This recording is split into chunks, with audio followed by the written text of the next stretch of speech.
next set of questions comes from Joe at Global News. The City of Winnipeg has been operating its in-house gyms exclusively for employees during the level red. The city says it got permission to do so from the province. Can you confirm the city was given permission and why? So we weren't given, specific permission. Our public health orders don't apply to any levels of government. So they don't apply to federal, provincial, or municipal governments.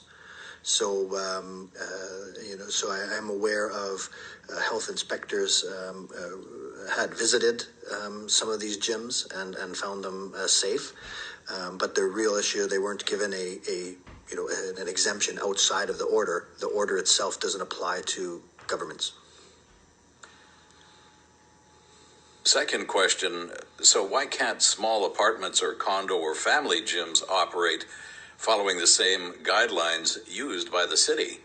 Well, this is the same thing about how quickly we open things up, right? It always comes down to this. So we expect governments to be able to regulate, and so we're not going to tell governments how they function.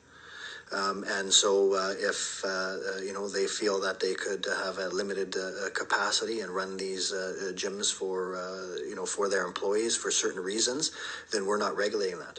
When we open it up to the public, then it becomes many, many more Manitobans involved in it, many, many more centers.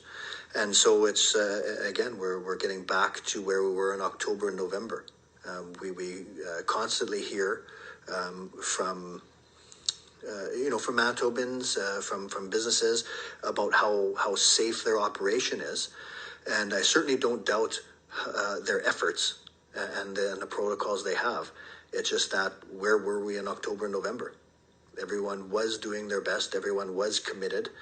But despite that, we saw that dramatic climb in our numbers. And so we're doing this cautiously.